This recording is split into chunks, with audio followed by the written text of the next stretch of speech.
O general da reserva, Maynard Marques de Santa Rosa, divulgou uma nota sobre a data do 31 de março, em que aponta os horrores do momento contemporâneo brasileiro. O general afirma: o Brasil de hoje vive uma realidade kafkiana, um cenário impossível que se tornou real.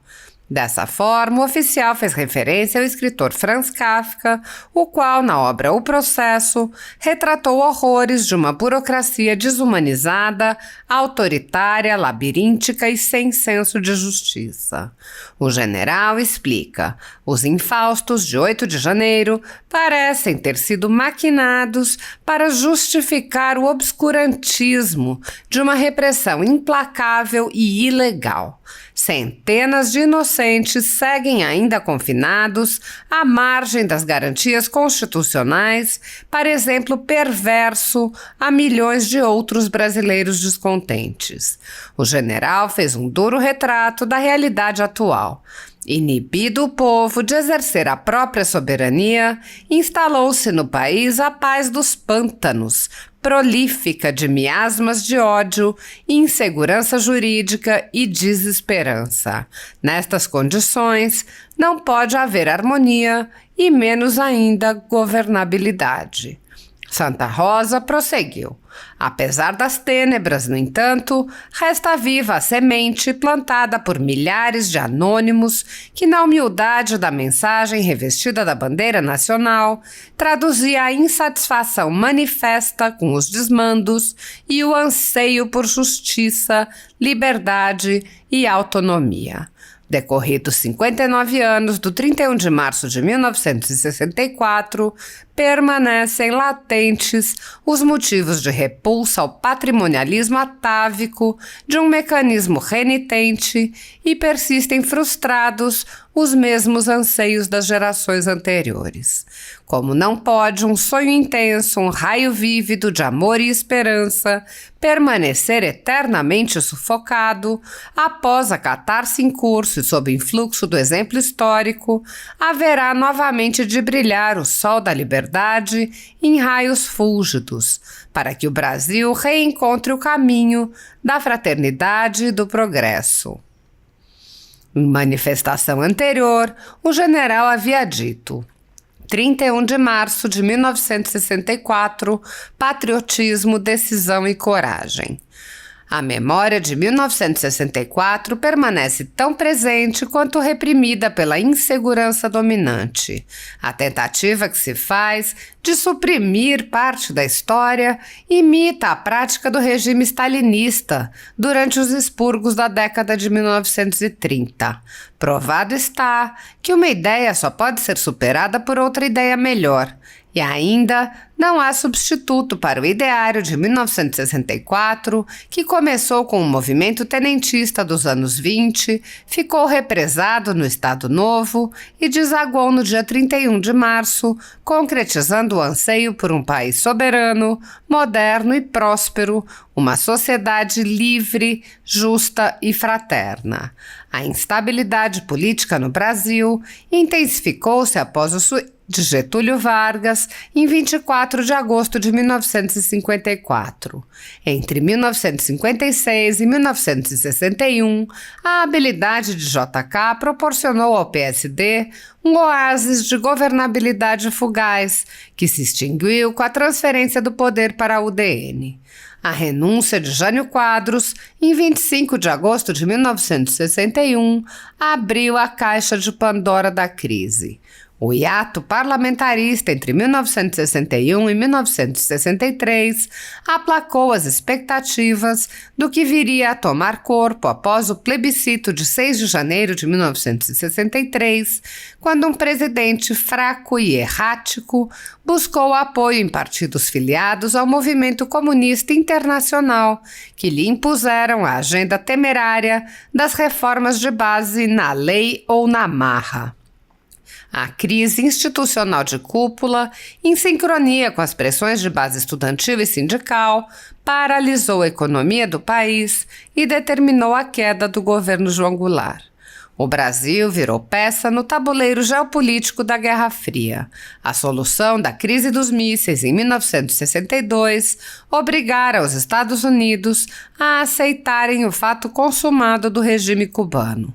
O condicionamento americano à teoria do dominó, que levou à intervenção no Vietnã, jamais permitiria uma replicação comunista na América do Sul, intenção sinalizada com a presença de uma força do Corpo de Fuzileiros Navais navegando offshore nas proximidades da costa brasileira.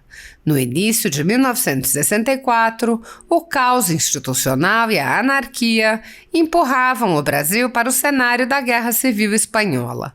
A reação começou por iniciativa de lideranças civis do estado de Minas Gerais. Os chefes militares da época não se omitiram de assumir os riscos inerentes ao desafio e agiram com coragem moral e decisão, afastando a ameaça. Em 15 de abril de 1964, o Marechal Castelo Branco foi empossado na presidência pelo Congresso Nacional, sob a plena vigência da Constituição de 1946. Graças ao planejamento estratégico, a economia teve um crescimento contínuo e sem precedente, a despeito da subversão comunista e das crises do petróleo de 1973 e 1978. Em 20 anos, o Brasil saltou do 47º para o 8º lugar no ranking mundial. Passado o ciclo revolucionário, a ausência de um projeto de futuro deu espaço às políticas errantes de cunho populista que vem transformando nosso país em uma autarquia clientelista de fundo fascista. O legado de desprendimento, coragem e patriotismo de 31 de março de 1964 permanece vivo e inapagável para exemplo da honra de uma geração às gerações futuras. A ditadura da toga segue firme e forte. O Brasil tem hoje presos políticos e jornais, parlamentares e influenciadores censurados. A Folha Política tem toda a sua receita gerada desde 1º de julho de 2021, confiscada por uma canetada do ministro Luiz Felipe Salomão, ex-corregedor do TSE, com o aplauso e o respaldo dos ministros Luiz Roberto Barroso, Alexandre de Moraes e Edson Fachin. Todos os rendimentos de mais de 20 meses de trabalho do jornal estão sendo retidos sem justificativa jurídica. Anteriormente, a Folha Política teve sua sede invadida e todos os seus equipamentos apreendidos a mando do ministro Alexandre de Moraes. Mesmo assim, a equipe continuou trabalhando como sempre, de domingo a domingo, dia ou noite, para trazer informação sobre os 3 poderes e romper a espiral do silêncio imposta pela velha imprensa, levando informação de qualidade para todos os cidadãos e defendendo os valores, as pessoas e os fatos excluídos pelo mainstream, como o conservadorismo e as propostas de cidadãos e políticos de direita.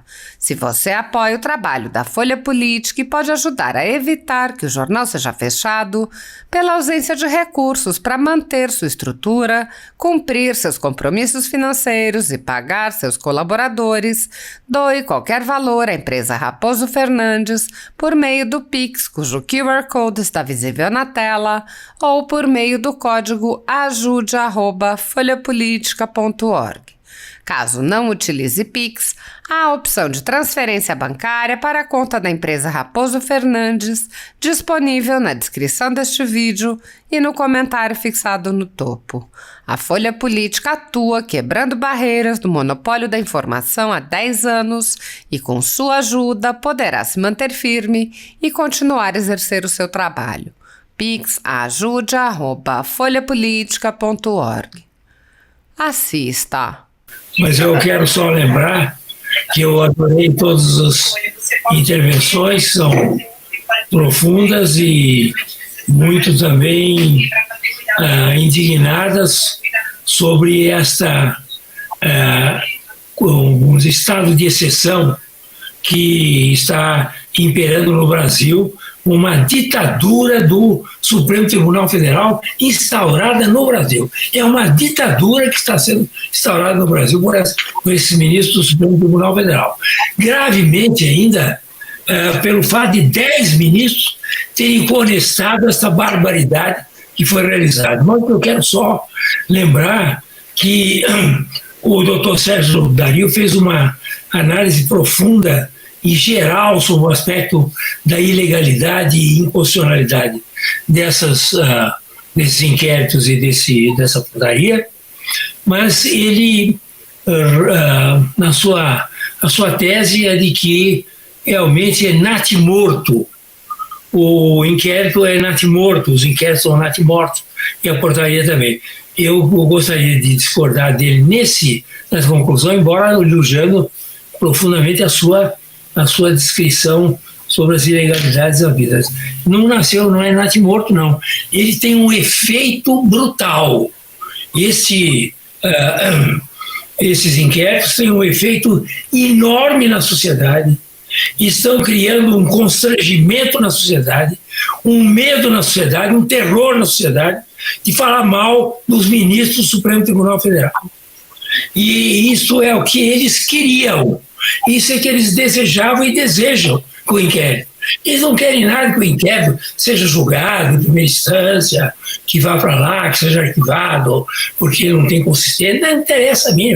Interessa que eles, ao prorrogar 6 meses, não prorrogando, agora com o aval de 10 ministros, eles vão prorrogar, é para criar o terror na sociedade, criar o estado de exceção que eles estão criando na sociedade. Esse é o objetivo. E, portanto, a questão aqui também, eu gostaria de elogiar muito todos os que falaram a respeito desse assunto, principalmente o doutor Greco também, que foi muito claro na sua posição. E eles não é uma questão de um inquérito político, é um inquérito de autodefesa de todas as barbaridades que eles fazem. Certo? Eles não querem ser criticados porque eles fazem barbaridades, hora para um, hora para outro. Uma hora eles vão lá e acabam com o COAF, congelam o COAF. Depois, outra hora, eles atacam o presidente da República.